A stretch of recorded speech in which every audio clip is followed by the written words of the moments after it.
Oh, what do we want to do? I'm leaving it up to you, 100%. You're the guy. You know about this stuff, so I'm gonna let you pick. All right, so I guess we're gonna call this like the horror, like fantasy / type of stuff. I don't know. Yeah. Let's go with that. I think this one's pretty weird. We were talking about this before. This one is called it's called Tons of Strange. And to be honest with you, they named it exactly what they needed to. Right, because that's strange. All it is. We'll start your first two little characters up here, guys that look like a horse and I guess a sea lion maybe. It's a very close story to somebody else you'll know that has a couple moons on their planet, maybe, and a cantina where some things happen with lightsabers. We won't go too much further than that, I guess. We'll just say that. So, like I said, book, Tons of Strange. It is exactly what it says it is. Tons of Strange. Cool. Awesome. All right. Next, we're going to be talking about the Cursed Library Prelude. Now, you were saying that this was pretty good, and this is Archie horror, right? So, some of the Archie stuff, when it comes to horror, has been actually really good. In my opinion, some of it maybe not so much, but there has been good stuff. There was that Jughead series a little while back that was pretty intense. But this cover looks pretty badass, so I don't know what to expect on the inside, though, on this one. So, kind of a different character. I'm sure if you've been around Archie for a while, you'll know the name Jinx. Yes. So it's going to be primarily about her and this cursed library. And this story picks up and shows you tales of different Archie characters as she's plucking books off of the shelf. But the lady that you see right here on the cover with her is not happy because those books are telling her life and her stories that have happened to her. That's pretty sweet right there. So, but if you're into horror that isn't graphic horror, but more of a mind... it kind of messes with your mind. Yeah, it messes with your mind. Psychological. Yes, there we go. Thank you. This is more of the book for you, absolutely, because that's what you're going to end up getting with it. Awesome. All right, and now this one, I think Hellboy is another staple. Yeah, and it's like also featuring Stranger Things, so it's just like you know who the highlight is on this particular one, right? So same thing. It's another Hellboy story that's coming. The fortune teller that's coming up, and same thing. It starts off as your average Hellboy book. Mike Mignola does a script on it. Yeah, he actually did, which was kind of strange because he has not been touching him as much. But same thing. Great art, man. Oh, yeah. Fantastic art. But I thought it was cool because they could definitely show you a much different side of Hellboy than what we've seen as of recent. Mm-hmm. I will say that. Gotcha. And then here you got the little Stranger Things. If you're an Argyle fan, this is a book for you to pick up because it's Argyle telling urban legends of his area where they were at and things. So if you're an Argyle fan, definitely pick up the Hellboy. It's the Hellboy story was great in its own right. Look at all the Stranger Things books they have already. That's freaking crazy. It is crazy how much they have done. Some of those are actually really great and push the story. I think I've read like a couple of them, but I never really got into them.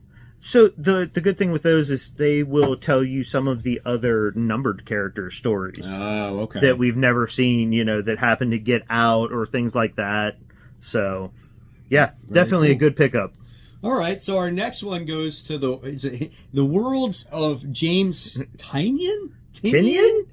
I know everybody doesn't know. Take your pick. The fourth. So I guess this is going to be a book that's going to showcase some of the stuff that he has and then future stuff too. Yes. So I'll let you go ahead and put that down and then open it. So if I know we can't show interior panels, but I think we can show just like this, maybe. So it's got 3 different shorts from the different stories in it. Something's Killing the Children.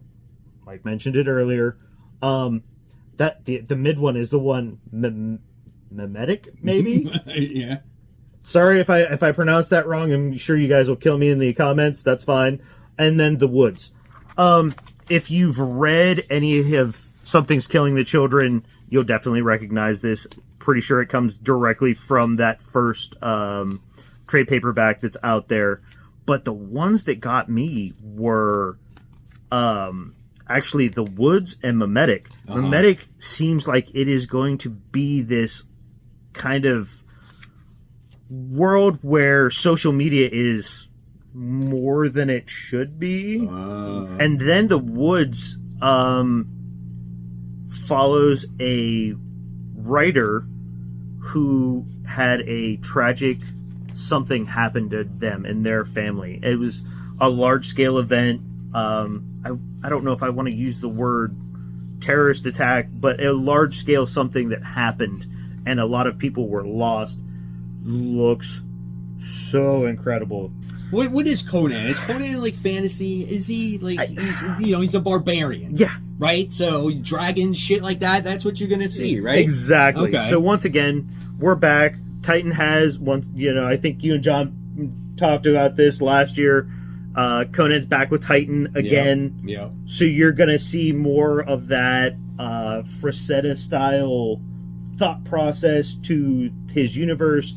But this one takes place in a couple different time frames, because the Black Stone has not just been around with him, it's been around throughout centuries. Oh, okay. So this is gonna bring him and a few other people that we're not really familiar with together, that could make for a very kind of League of Extraordinary Gentlemen type of situation, if you will. Very interesting. I like the beginning. Map. Yeah, the beginning is all very much your typical. Oh yeah, it's very Conan. Heads are flying. It's very bloody. People are losing limbs. Yeah. But then as we come along, he sees the Black Stone, which it's talking about, and then we start to find the other characters, kind of highlighted in their own little ways, real quick, that are also going to be part of this story. Very cool. And then the story starts in the fall, so that's when it's coming out. And then same thing, it's in the very back, it gives you the cast of characters. A cast of characters, a little bit of a synopsis of how it's going to work. So same thing. If you're looking for a Conan story that's a little more in depth, I guess, this is definitely something you're going to want to pick up, and then go out and get ready for this fall for it to come out. All right, here we go, man. A couple blasts from the past. Yeah. I mean, this is. I was going to say this is when we were kids, but actually, I guess it was probably like when our parents. I was really young. Remember, like reading this, and this is Flash. Oh, Flash Gordon, issue 0. Yep. So is this a preview for an ongoing series? For a new ongoing series that's going to be coming out. Same thing. You're an old school reader, and you want to introduce a new generation to something that you loved. Great book. Absolutely.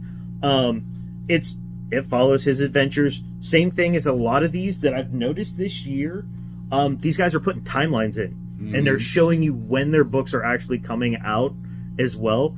So there is in the very back of this, what they call their 2024 guide. Oh, so it shows when, the Free Comic Book Day book, then the #1 for the Flash Gordon series, and then some of the universe that it's actually going to try and build for itself moving forward with some other books that will then be coming out. Very cool. And then they have collected editions and graphic novels in there, which I think is pretty cool. And then, like, on the back, when we were just looking at this, it shows the action figures, and then it shows you cool sketches of the characters. I love concept art. Drawings. Yeah, it's concept so art. awesome. I think it's another one. It's kind of a lost art form in books, but it was one of my favorite things to see what characters could have looked like if they'd taken just a little bit different approach. Yeah, absolutely. All right, very cool.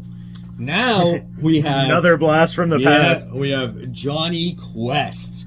Again, this is like in that same line of like Space Ghost and what was that? Which actually that is the second part to this. There is a small You don't actually see him, unfortunately, Oh, but there is really? actually a small Space Ghost preview for the new Space Ghost series that's coming out. Yeah. That's coming out soon, though. Like, Yeah, and I honestly, I can't wait. Your story starts in the 60s, just like you would always see with Johnny Quest. Same, your 5 main characters, Johnny, Haji, Race, Dr. Quest, and of course Bandit. yeah. And they get struck by lightning and they start trying to make their way home. And the things that they find and how long they actually were out there is kind of what's going to be the main sticking and telling point for this story. So don't expect to know exactly what you're picking up with this book. Oh, wow. That's pretty cool, man. So, Also has a little Thundercats preview Thundercats, that's already come out. Yeah, it's already out. But then like I said, and then in the back, the art for this Space Ghost? Space Ghost. Ooh, that looks good. Yeah, I cannot wait.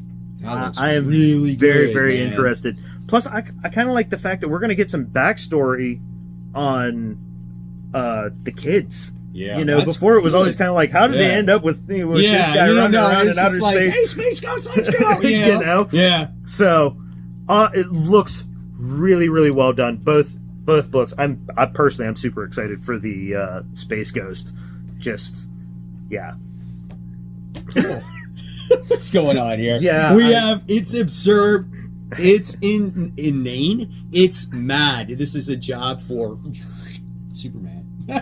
or maybe not have so. him already in costume. It's mad. Once again, yeah, we could sit here and tell you every page is in it, Yeah. but honestly, if you don't remember what a Mad magazine looked like or how much ridiculousness was in them, another book, guys. Yep. Yeah, Pick it up. That joke. Pick it up. Take a look. Yeah, of course. You know, anytime we see Batman with his sidekicks, you know, we gotta have that joke, That's especially funny. in a little crass. Yeah. The but last not- magazine I just bought the Taylor Swift one. No, I never read it. I looked through it and I'm like, bro, I forgot like how inappropriate magazine is, right? Which I mean, but in a fun way. Yeah. I guess it's not too over the top. I still don't know if maybe it's a kid's book. Like, I mean, I know that's when I found it when I was a kid. I think they could get away with more back in the day than they can today. That You know what I'm newsstand, saying? and you're just like, "What's that?" And it's Yeah. like, "Oh, yeah, Okay. exactly. And it's almost that fun taboo of I'm not supposed to read this, but maybe I am supposed to read this. Hey.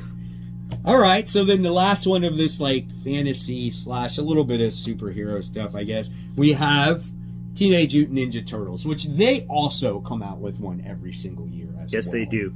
This is going to be a standalone book, though. So I don't. I'm gonna be wholeheartedly honest. I don't read the main Ninja Turtles title. I'm sorry. Yeah, I don't either.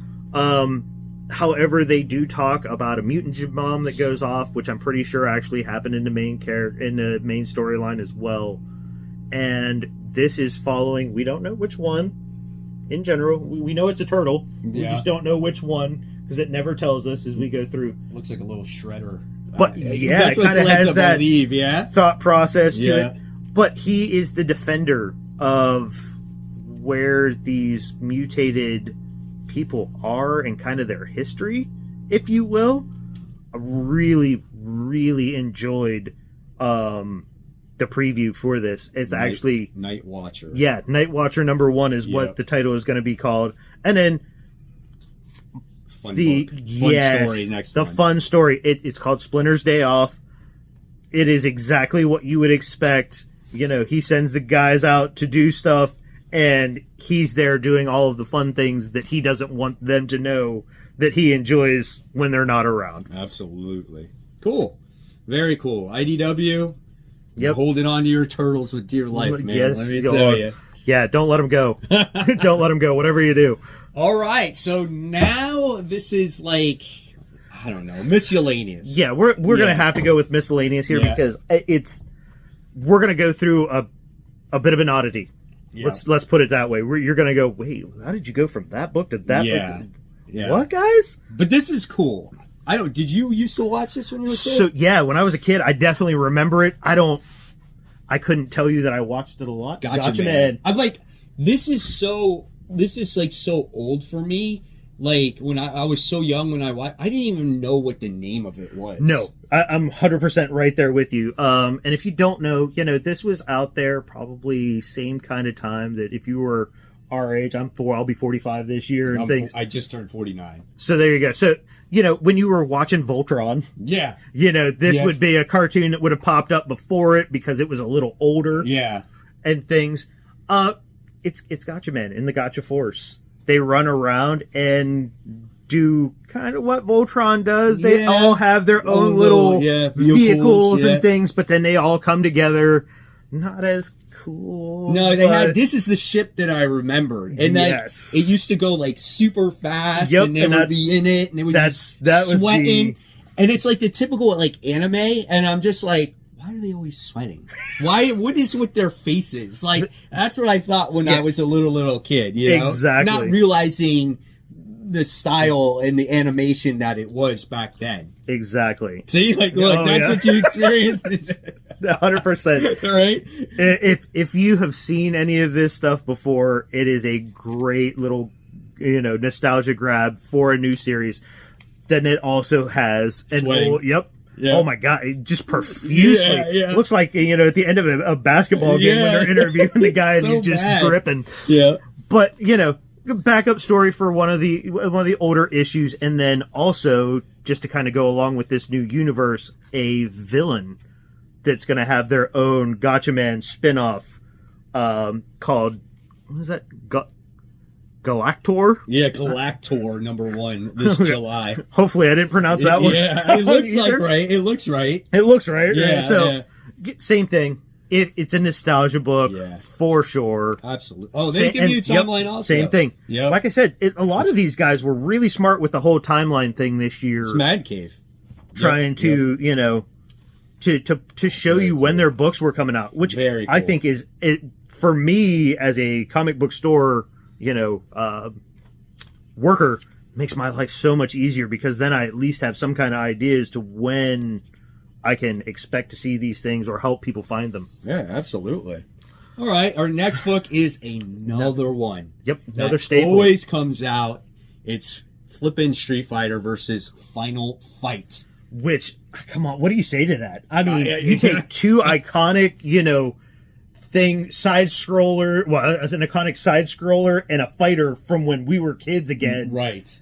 And you put them together, and now they fight each other. Like, are you seriously? Yeah. You're going to have these guys either going toe to toe or what working my with son one says about all these games? Like they're released on like Switch, and then he's like, is this one of those fighting side-scroller games? Why are there so many of them? I'm like, you don't understand. That's all we had in the 80s. That's all we had, and those were like the biggest games back then. I mean, I remember standing in line, holding quarters, waiting to be, the next kid when somebody finally tapped out on Final Fight, going up and making your way along, You know what kicked it off was Double Dragon. Absolutely. Yeah. Oh, there's one. Give me a Double Dragon book. Yeah, man. Give me some Street Fighter and Double Dragon. That would be fantastic.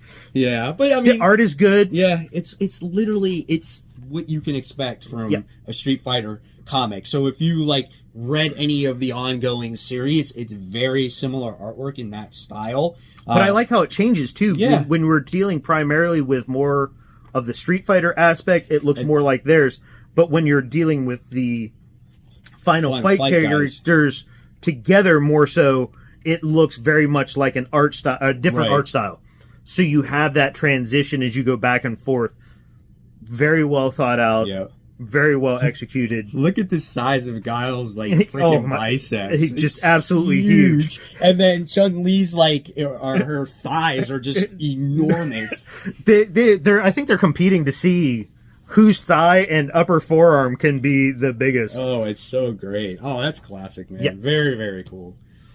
Oh boy, here we go. I did not expect this. So I have to admit, man, if we're going to talk about a book right now that kind of shocked me, it's this guy. It's this guy right here. The art inside was phenomenal. Seeing Popeye and Bluto, quote unquote, kind of work together in an almost manga style book was shocking. The cover art looks great in that. It's absolutely. Oh my god! And then, like I said, you get inside and as you flip through, Mike, you're gonna absolutely see what I mean with the whole holy cow. manga style. Back and forth. There's an obvious bad guy that is not Bluto. I'm gonna say, for an older guy, for me, the font in this is way tiny though. Yes, that is. I'm hoping maybe in the actual main print, it'll be a little bit bigger. I would hope so, because I can feel that deterring people. Yeah, they did. There's a lot of dialogue, which makes sense to some degree because you're trying to get guys back in and whatnot. You're trying to learn the mythos and everything. But at the same time, if it is that small, it could be a killer for some, for sure. Yeah, but the art. It's colorful, it's bright, it's vibrant. Yeah. It's amazing. Yeah. It's so amazing. I would never expect this from a Popeye book. Like I said, it was the shocker out of the stack for me. Oh my god. I was expecting to open something and seeing that classic Archie style, not really. Yeah, exactly. Like, okay, cool. It's a Popeye book. He's gonna eat some spinach, he's gonna beat up Bluto, and everybody's just gonna kind of move on and look at how small the spinach can is. Yeah, oh yeah. The two finger just pop. I absolutely love it. It's so funny. And he's literally he's huge here. Oh yeah. Oh my just god. Super jacked. Oh. And like I said, there is a toupee spread in this, guys. Oh no. Looks like they pulled it straight out of a Toriyama Dragon Ball book. Yeah, dude. 100%. Oh, I love that.